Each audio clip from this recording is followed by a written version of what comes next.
Right, so I showed you this map last time, and I wanted to begin here because this map also tells us a lot about sort of where the Jewish population was that was targeted by the Nazis once the Second World War began. And so I mentioned this border right here between Germany and Poland is particularly important because once Germany invades Poland in September of 1939, and within a month Poland falls to Germany, suddenly you have more than 3 million Jews who are now under control of the Nazi Reich.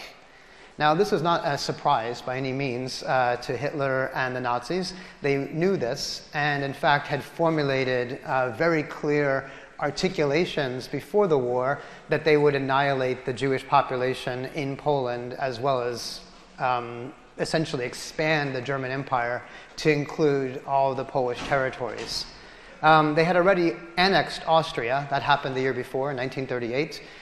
So 60,000 additional Jews were part of the larger German Reich at the start of the war. And the year after, in 1940, they, of course, move westward, and the Jews living in France and also in the region of Belgium and Holland will also come under Nazi control. So this begins a series of events, a kind of cascading series of events. And I'm going to take a step back first today to kind of talk about some of the historical terms that I know there's a lot of, some of you may be much more versed in European history and you've had these terms before, you've seen them, others maybe not so much. And I wanted us to be on the same page with regard to a number of kind of terms and consequences that happen. And then the second half of class will go to the issues around genocide. So some historical terms that you should probably be familiar with, maybe which you know already. One is simply the term in German, a lager, sometimes simply called a KZ or a concentration camp. It's essentially really one of the elemental parts of the Nazi, really the Nazi terror system. I had mentioned that the first concentration camp was established in 1933 in Dachau, or called Dachau, outside of Munich.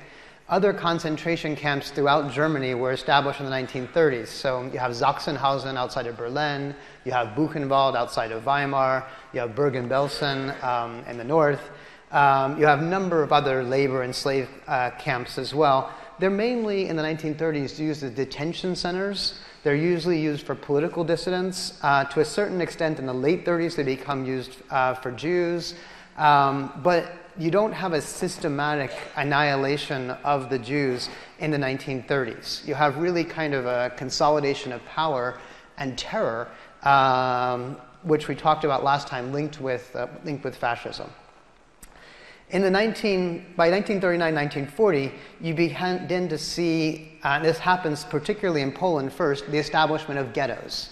Ghettos are areas where Jews are confined to live, and that happens particularly in major cities. So the Warsaw Ghetto is established within a month after Germany invades Poland. There's 450,000 Jews stuck into a small, about a 2-kilometer region of Warsaw, and the ghetto is sealed off. And by sealed off, I mean by brick and mortar and by guards.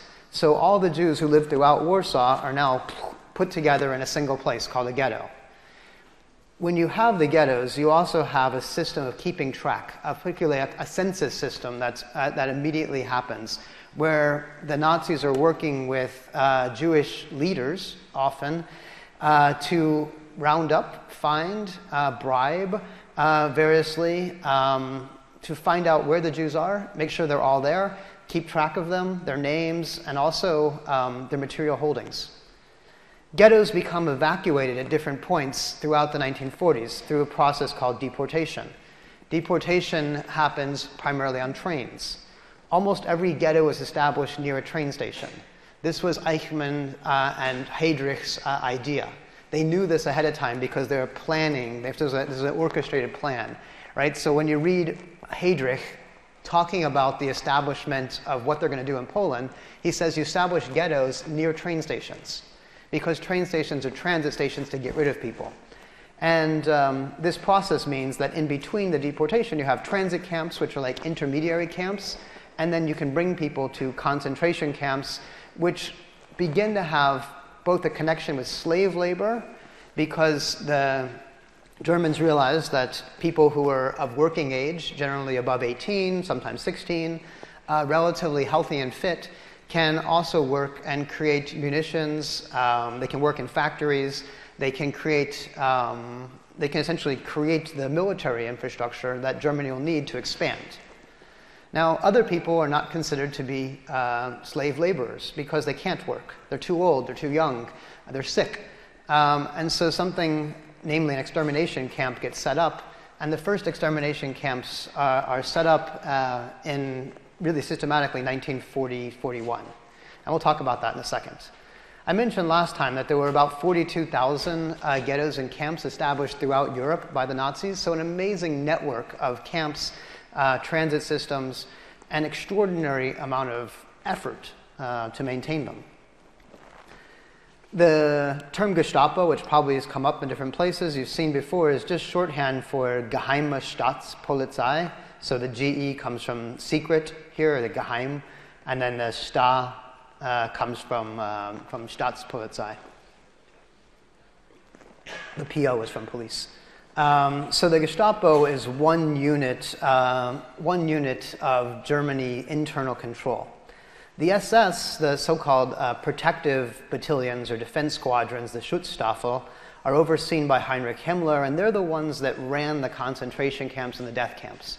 At the height of this process of extermination, you have nearly 1 million men and women, it's primarily men, but there are also women, who are SS officers running the system of annihilation. So it takes a lot of manpower. It takes a tremendous amount.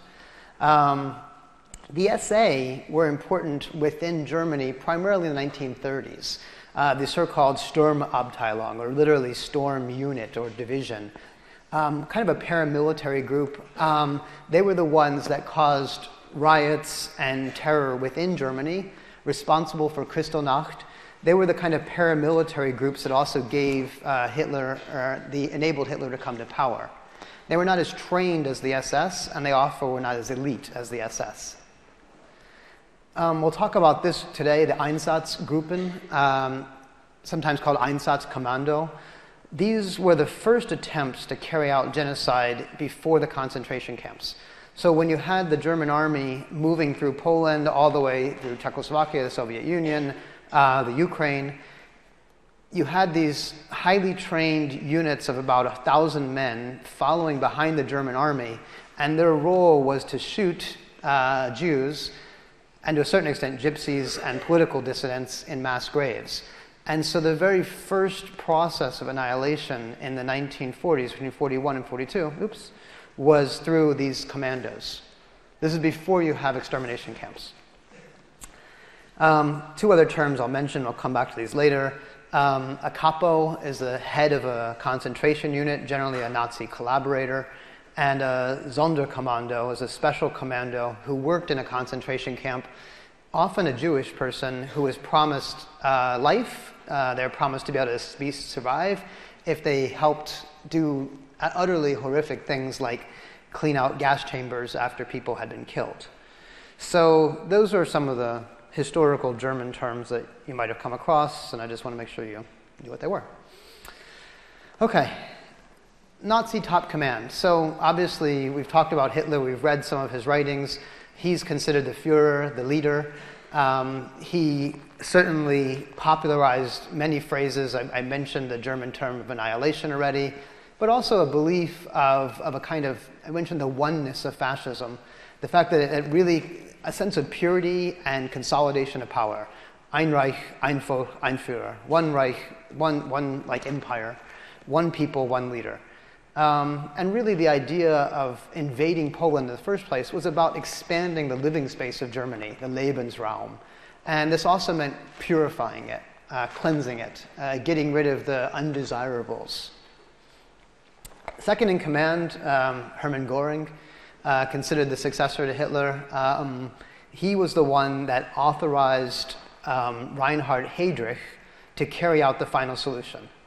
Reinhard Heydrich was the head of those mobile killing units, those Einsatzkommandos.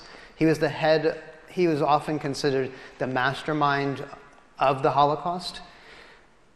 He died in June of 1942. He was actually assassinated, and so much of his ideas were carried on by his successors, but he had put into place the first systematic operations of killing by gun, and also the authorization to use carbon monoxide and establish extermination camps.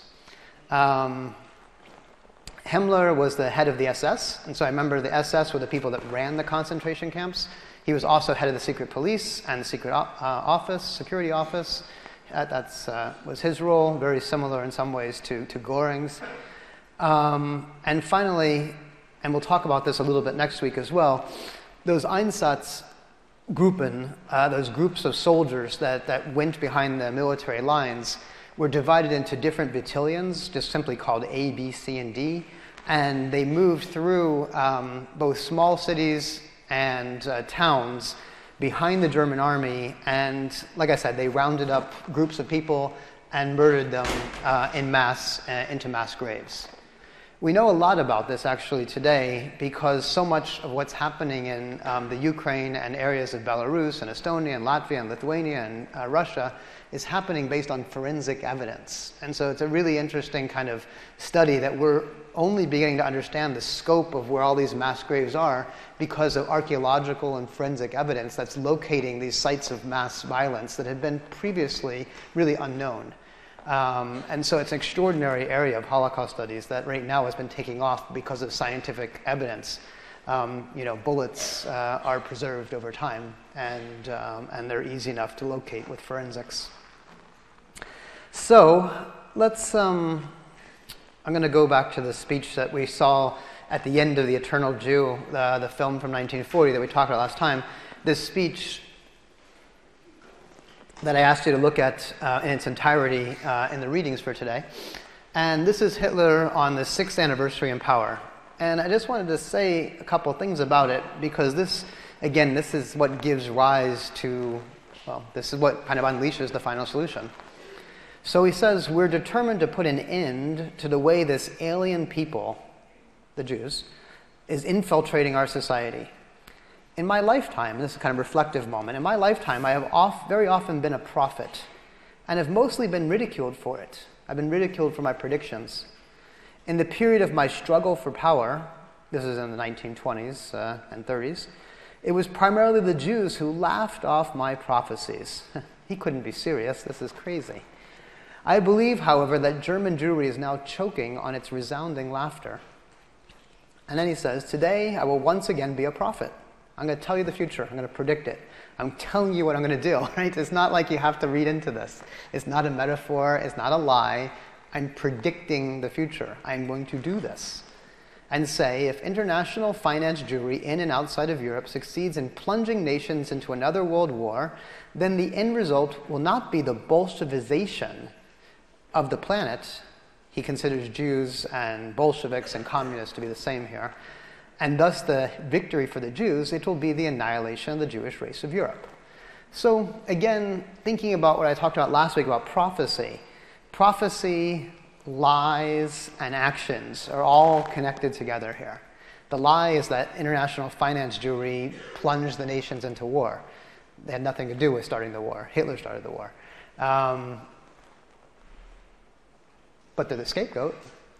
They're also a reason, and then he very clearly links his prophetic idea with an action, and that action is annihilation. So, key events that happened at Unleashed, 39 to 40. So we're just going to kind of move right up to 1940-41. Germany invades Poland. Very shortly after, Heydrich orders all the Jews living in Poland to be expelled eastward. I gave you a reading from Reinhard Heydrich that very clearly articulates this notion of all Jews who have now come under Nazi control need to be rounded up, resettled in ghettos near railway stations, and then expelled further east. The problem is there's 3.3 million of them. It's a lot of people, and they're also spread out all over the place. And so what they do is begin to think systematically, establishing these ghettos along in major cities, undertaking a census of the Jewish population, actually using rudimentary computational techniques, believe it or not, systems that came from IBM. Yeah, to keep track of, in a card system, all of the Jews, because they realized this is a big task. It was really a kind of a challenge it was a big, massive data problem. And so the Nazis, again, utilizing new technologies as they did for propaganda, also utilized new technologies for keeping track of people that they wanted to annihilate and keeping track of the goods those people owned, because they used and plundered those goods. 1940, you have the first major kind of Auschwitz concentration camp established, first as a concentration camp, later as Auschwitz-Birkenau as being a death camp. And I'll explain that difference in a moment. Mid-1940, we're going west. Germany invades France. The Vichy government is established, a collaborative government, or collaborating government, rather, collaborating with the Nazis, helping to round up Jews, and also in sync with the Nazi worldview. Warsaw Ghetto, established in 1940. The preparations, I should say, happened immediately in 1939, but the formal sealing of the ghetto happens in 1940, and the ghetto is largely evacuated in the following years. The first attempts I mentioned earlier to begin to get rid of the Jews happened with these Einsatzgruppen, as they have the beginning of mass executions. This happens in June of 1941, but it's already happening. It's already happening in 1940, but it's happening more systematically as the German army advances further and further into the east. And what you have in 1941 are these examples of mass murder. Even before the Wannsee Conference happens, which is that conference in Berlin where they finally come up with a solution to the final solution to the Jewish question, you have more than 1 million Jews executed already by bullets. This turned out not to be an efficient thing because it costs a lot of bullets. I mean, it's as simple as that. It costs a lot of bullets, it takes a lot of manpower, and they're looking for something more efficient. Something that's not only more efficient, but I would say also has a distantiation. When you kill someone with a gun, you're right in front of them. You also see their faces. And this is something that Göring and Himmler and others were aware of, and something that affected the German army. And so part of the idea was also to distance the army from the act of killing. And that was also with the idea of instituting the gas chambers. So going forward further, and this will be the last slide I kind of give you today before I turn to Samantha Power, I wanted to say something about what happens after 1941. And most of our class will be focused on this period between 1941 and 45 starting next week. But you have this, and this is really something original that the Nazis did, was to create what are called extermination camps. Extermination camps have no other purpose than to systematically kill every single person that comes there. And so this is a new feature of modernity. It's a new feature of the 20th century. It's a new feature of a government to use, I wouldn't say all, but a tremendous amount of resources in its power, and I mean manpower and financial and industrial, to construct these camps to efficiently kill as many people as possible. And there's 6 of them. So 6 extermination camps are created. The ones that were established first they're all established in Poland. Chełmno and Belzec are established in 1940 or 41. And in the case of these early camps, they utilized carbon monoxide to kill people. They didn't actually have, showers. What we now know are these gas showers.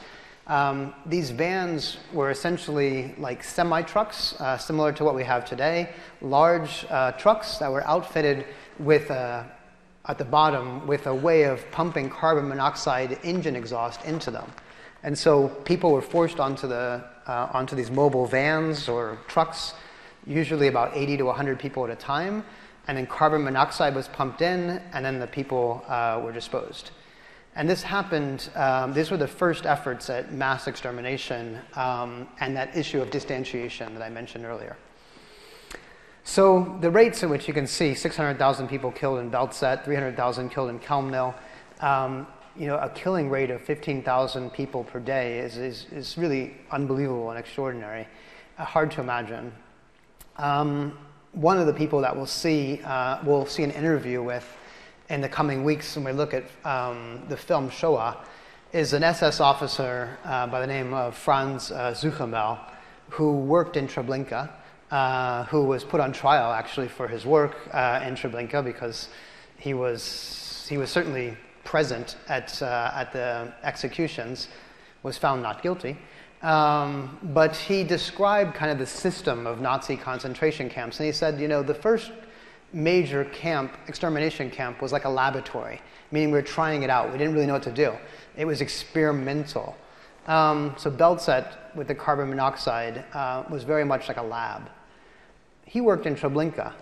This is where most of the Polish Jews, also from Warsaw, were evacuated, mostly killed, almost 1 million people killed between 1942 and 43.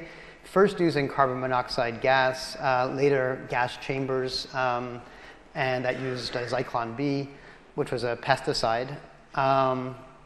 And he worked there during the high time of its killing.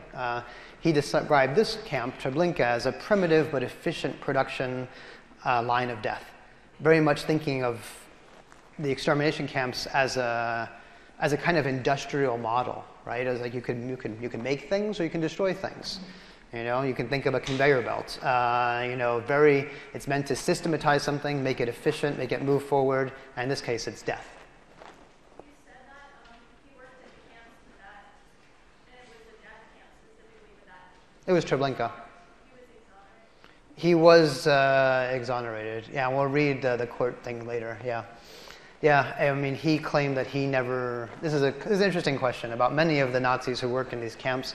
Were exonerated in court proceedings that happened in the 1950s and 60s and 70s, and largely because it was very difficult to prove exactly what they did in those camps. For one thing, there are very few witnesses, obvious reasons.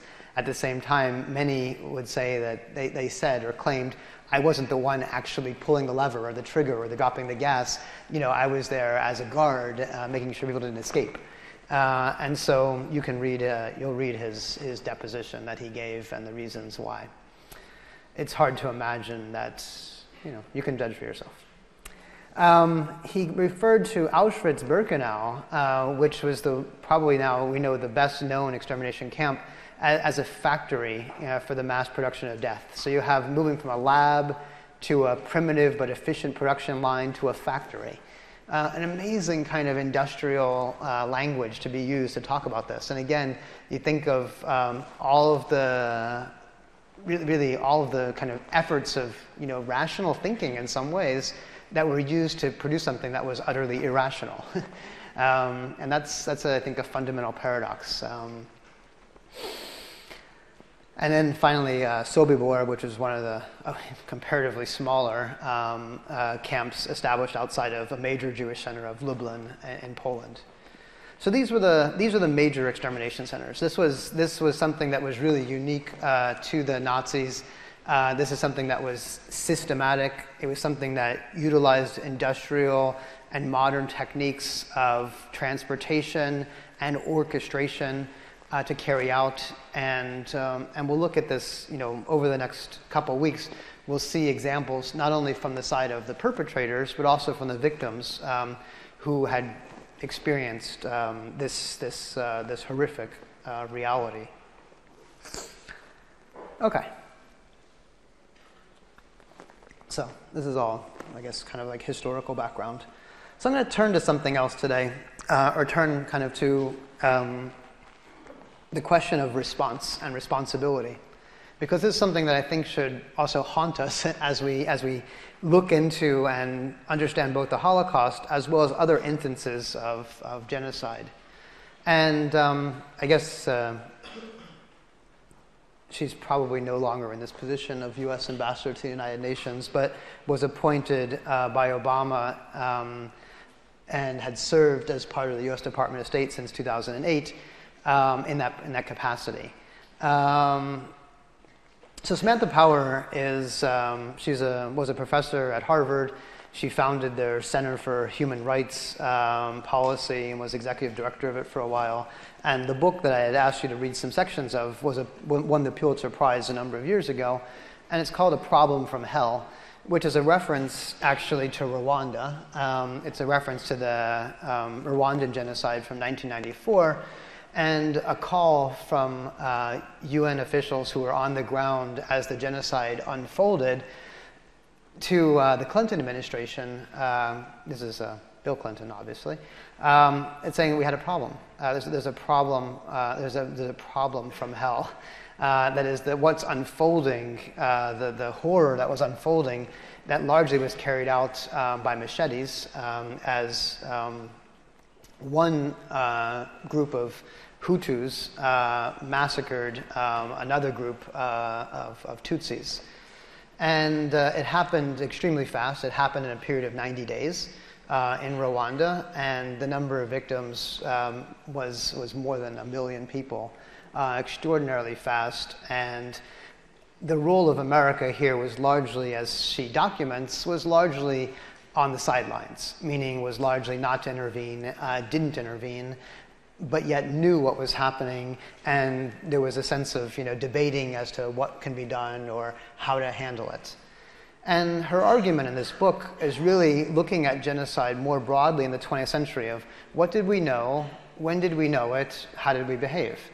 And what she argues in this book is that in every case of a mass atrocity or genocide, going back to the Armenian genocide in 1915 and going up to Rwanda and beyond, she says that we knew, that is to say America knew, because we had ambassadors there, we had knowledge, we received reports, and yet didn't adequately intervene to stop it. And that's a real kind of accusation in some ways. I mean, a real kind of moral and an ethical accusation, and one which I think, for us in this class, I think we should confront in terms of our own knowledge and what we do with that knowledge. So the first genocide that she talks about, and I had mentioned in class earlier that there was another example in 1904 to 1907 of the Herero genocide in Southwest Africa, perpetrated by the Germans. She doesn't talk about that in the book, but she starts in 1915 with what was described as a race murder. And it's interesting, in the book, what she's trying to do is look at people who knew something like an atrocity was happening on a very large scale, but who didn't have the language yet to describe it. Right, that the term genocide didn't exist in 1915. It didn't even exist in 1942 when the Holocaust was happening. So the idea that you could have a murder of an entire race was a new thing, right? It's not just murdering of a person or a family or a group, or kind of a group of individuals, but of the entire race. And what she was trying to look at is that in 1915, particularly in the case of Henry Morgenthau, who was the ambassador to the Ottoman Empire. So he was the ambassador stationed in Turkey, in Constantinople at the time. He was reporting back to Washington about the persecution of the Armenians in 1915. And he was reporting about these atrocities and tried to characterize them as different than wartime violence. Tried to say, like, look, what happens in war is one thing. You're fighting against another country, or perhaps there's just wars or unjust wars. But here, he's talking about fighting internally to cleanse a group of people based on a racial and religious reason. In this case, it was to kill the Christians, a Christian minority living in a Muslim majority in the Ottoman Empire. So you have the persecution of Armenians, he says, and these are quotes from his report in 1915, the persecution of Armenians of unprecedented proportions. Right? Again, talking about scale. A systematic attempt to uproot peaceful Armenians. So the systematicity, right? The fact that this is planned, it's broad. To uproot a group that's within, like a minority within a majority. He talks about things like they're arbitrarily arrested, right? So this issue of the civil rights that they had are are trodden over. He talks about their torture. He talks about wholesale expulsions and deportations. In fact, the very first genocide to use trains to deport a group of people was the Armenian genocide in 1915. Again, when Hitler looked for a model for how this had happened, he looked to the Armenian genocide. And in fact, as I mentioned earlier, he said no one even remembers it in 1939. It hadn't been even written into history. And so he also looked for a model for how to forget it.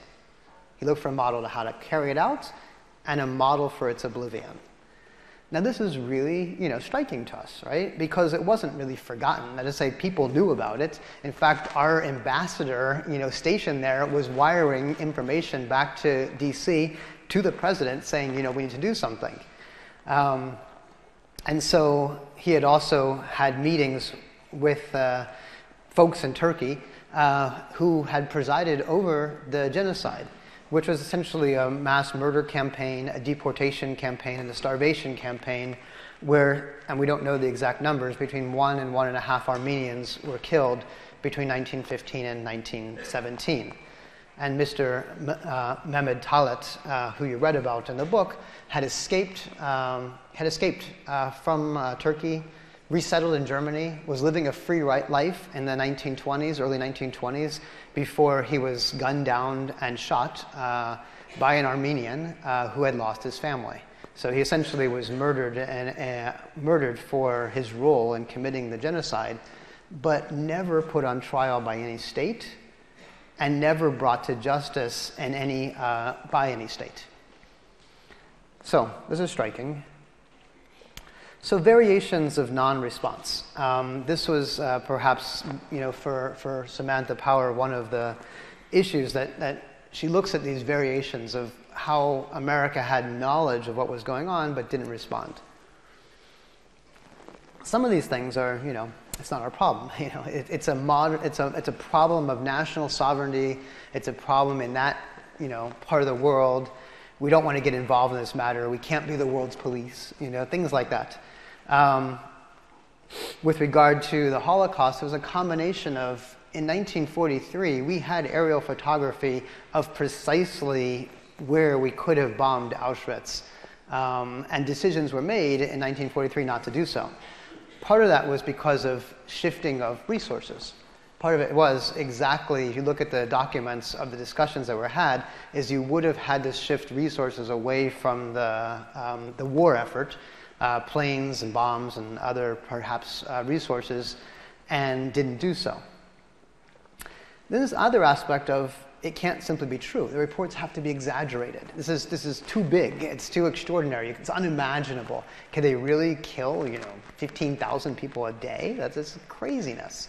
So the sense of almost the cognitive dissonance between the reality of the atrocity and the skepticism of its truthfulness. And finally, I should say that in the period of the Armenian genocide and the Holocaust, there were no international laws that could be applied to arrest the perpetrators or stop them or bring them to justice. So on the basis of what?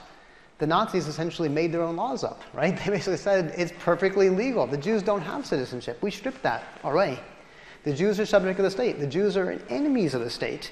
The Jews need to be exterminated. This became the law of the land. And so you can't exactly say, oh, it's against the law. If the law of the land is to annihilate a group of people, they're following the law of the land.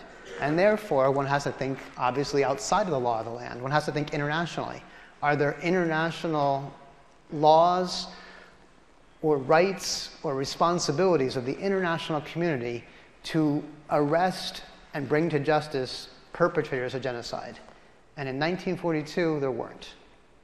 And that's really remarkable, because one of the things that the Holocaust gave rise to was the 1948 convention, the UN Convention to Prevent the Crime of Genocide, which was precisely to establish international law to prevent the crime of genocide. But it took the Armenian genocide and the Holocaust to do that, to get there. Okay. A key figure that helps us get from here to there, that helped us get from the Holocaust to the UN Convention, is Raphael Lemkin. So Limkin, you read in both the readings that I gave you today probably information about his personal odyssey and personal biography. He was a Polish Jew, in fact, who was also, extremely well educated. He was involved in philosophy, political science. He was involved in advocacy around genocide in the 1940s and 50s, and someone who himself had lost dozens of members of his family in the Holocaust, but who had managed to escape to the United States, assumed a position as a faculty member actually at Duke University for a number of years, and who worked tirelessly in the 1940s and 50s to get genocide recognized by the international community as a crime that we have to be vigilant to fight. So in one of the books that he wrote called The Axis Rule of Occupied Europe, he defines the word genocide, and this is 1944. And I'll read you the definition because I think it has some things that maybe are very familiar, but other things not as much. So he says, by genocide, we mean the destruction of a nation or of an ethnic group. Here, the collective is really important. So it's always a collective. This new word, coined by the author to denote an old practice and its modern development, is made from the ancient Greek word genus, meaning race or tribe, and the Latin word cide, meaning killing. Generally speaking, genocide does not necessarily mean the immediate destruction of a nation, except when accomplished by mass killings of all members of a nation.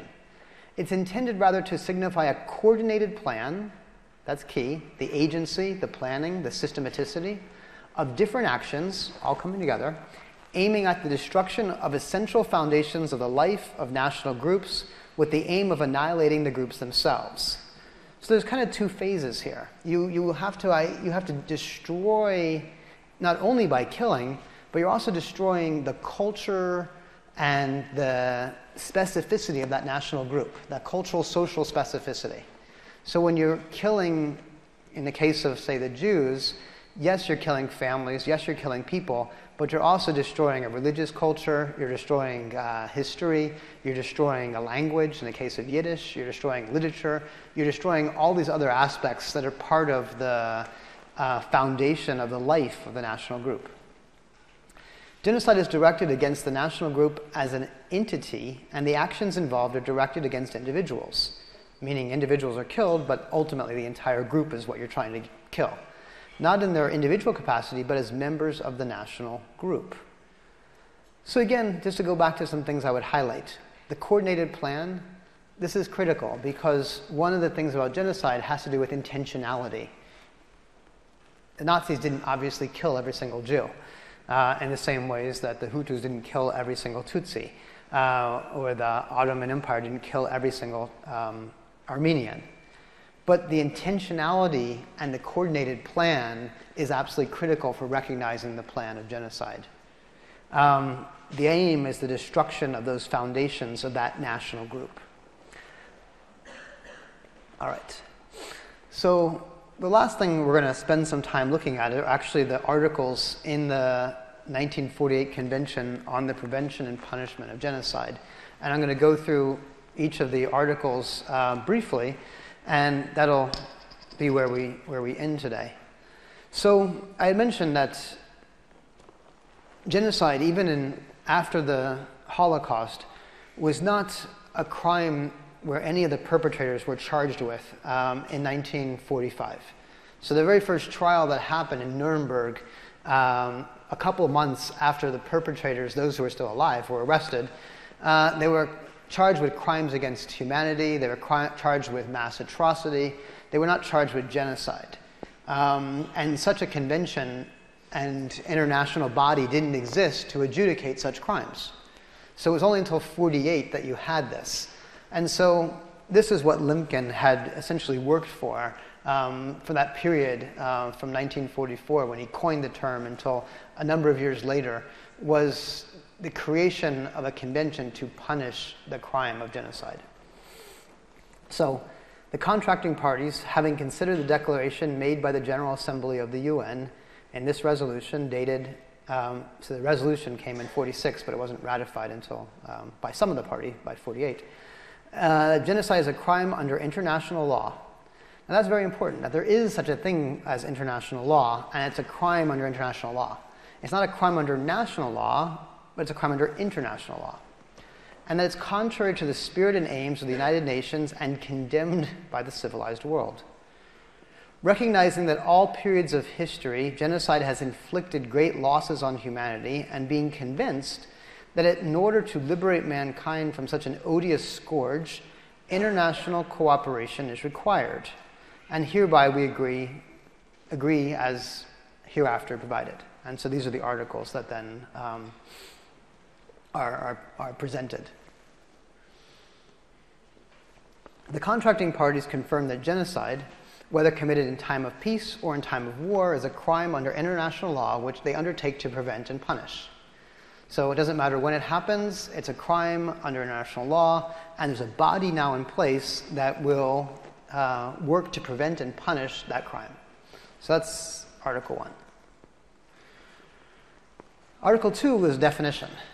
In the present convention, genocide means any of the following acts committed with the intention to destroy in whole or part a national, ethnical, racial, or religious group, such as killing members of the group, causing serious bodily harm or mental harm to members of the group, deliberately inflicting on the group conditions of life calculated to bring about its physical destruction, imposing measures intended to prevent births within the group, and forcibly transferring children of the group to another group. So this is, again, thinking about how to adjudicate a crime that's based on a collective intent to destroy and, as I say, destroy the integrity of that group.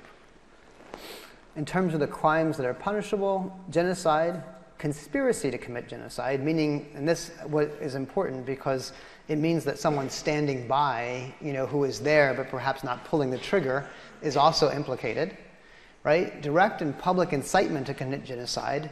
This is the calls, the speeches that we already saw, right? Hitler gave plenty of speeches that were incitement to commit genocide, right? The only way that you could probably get 1 million people in the SS cooperating in 1942 to carry out the actions in the extermination camps is if you had the public commitment to do so, and that could only come by having incited them as such, incited that hatred. Attempt to commit genocide is about unsuccessful attempts, meaning you may have attempted to do so, but you didn't fully finish it. And then this complicity in genocide, absolutely critical, because one of the major arguments that almost every Nazi who was put on trial argued is that I was just a cog in a machine. I didn't do it, I just sat at my desk. I made sure the trains moved, but I didn't actually kill anybody. I didn't shoot anybody. I didn't actually put the gas in the chamber, or I removed people who were already dead. I didn't actually do it. So how do you understand all the different roles that have to happen? And this makes it very different than adjudicating murder. In the case of murder, one talks about the gun in your hand that you yourself pulled the trigger. In this case, you're not talking about people who directly pulled the trigger, but their role, their complicity, and their conspiracy in carrying it out, and the fact that it needs all these coordinated people and actions in order to make it happen. And so this is, although this seems very simple, it's actually very complex because it goes to exactly the legal defense that so many of the Nazi perpetrators had used to get out of their crimes. It also is what makes genocide different than murder. In a case of murder, you're trying a single person, generally, who carried out a very particular crime. In the case of genocide, you're trying a number of people who had many different roles to carry out that crime. Okay. Article 4. Persons committing genocide or any of the other acts enumerated in Article 3 shall be punished whether they are constitutionally responsible rulers, public officials, or private individuals. Again, this is a really important thing too, because many of the perpetrators would say, I wasn't in charge. I didn't have any, state role. I was a private individual. I had volunteered, or I was conscripted. They forced me. And so to think about the various roles that people had, and that those roles will not protect them if they are engaged in conspiracy to commit genocide. All right, Article 5. The contracting parties, meaning people who ratify this, undertake to enact in accordance with their respective constitutions the necessary legislation to give effect to the provisions of the present convention, and particularly provide effective penalties for persons guilty of genocide or any other acts enumerated here. Okay, we'll continue. Persons charged with genocide or any of the other acts enumerating in Article 3 shall be tried, and this is very important, tried by a competent tribunal of the state in the territory of which the act was committed, or by such international penal tribunal as may have jurisdiction with respect to those contracting parties which shall have accepted its jurisdiction. Meaning, the state could try the perpetrators in the place where the actions happened. In the case of Rwanda, I think this is a really good example where you have trials taking place locally in the form primarily of truth and reconciliation commissions, because the perpetrators and the victims continue to live in very close proximity to one another. And this is not an international body necessarily intervening, but the apparatus of the Rwandan government and judiciary carrying out those trials, and they're ongoing trials. This is the case also to a lesser extent, but to some extent also in Cambodia. The other option is the International Penal Tribunal. And this is also the case that the UN has established a tribunal for bringing perpetrators of genocide to justice. And as Samantha Power points out, and this is perhaps one of the bitter ironies of this convention, is that it wasn't until 50 years after this was ratified, remember it was ratified in 48, or it was brought forward in 1948, it wasn't until almost 50 years later that you have the first charge of anyone convicted of genocide, and that's Slobodan Milosevic. And so it's really quite extraordinary. It forgets, so to speak, other major genocides that happened in between, and Cambodia and Rwanda would be just two. Article 7. Genocide and other acts enumerated in Article 3 shall not be considered as political crimes for the purposes of extradition. They're a different kind of crime. They're not political crimes, but rather they're crimes here that have a different status. The contracting parties pledge themselves in such cases to grant extradition in accordance with the laws and treaties in force, meaning that someone will not be able to flee a country and therefore be protected. But if you're participating in this, you would turn the person over who had committed these acts. Finally, Article 8, any contracting party may call upon the competent organs of the United Nations to take such action under the Charter of the United Nations as they consider appropriate for the prevention and suppression of acts of genocide or any other acts enumerated in Article 3. And so here again, the idea is to establish an international body that would be able to be charged with monitoring and also carrying out the consequences, or trying people committed of the crime of genocide. Now, many countries, as Samantha Power points out, ratified this treaty. The United States, in fact, has ratified it, but it took decades before they did.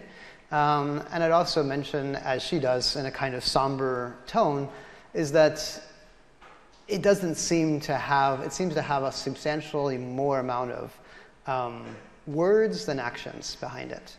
And so many actions of genocide that have happened since then, which should have been stopped, and many perpetrators who should have been found and put on trial have not. And so I think the challenge in many ways is not only what we're learning, so to speak, from the past, and how we're seeing new institutions come into place, like the UN Convention for the Prevention of Genocide and Punishment of Genocide. But the fact of the matter is that it's not enough just to have the convention and the words, but we have to have the moral force and action behind it to enforce it. And this is still something that's very much very much, so to speak. That hasn't happened. So I'm going to actually stop there for today, but I wanted to just kind of give you a small indication of where we're going to go. We're going to go back to 1941 next week, and this is where I'll end this slide. We're going to go back to 1941, and we're going to go back to Reinhard Heydrich calling together the officials in Berlin to carry out the final solution in 1942. So before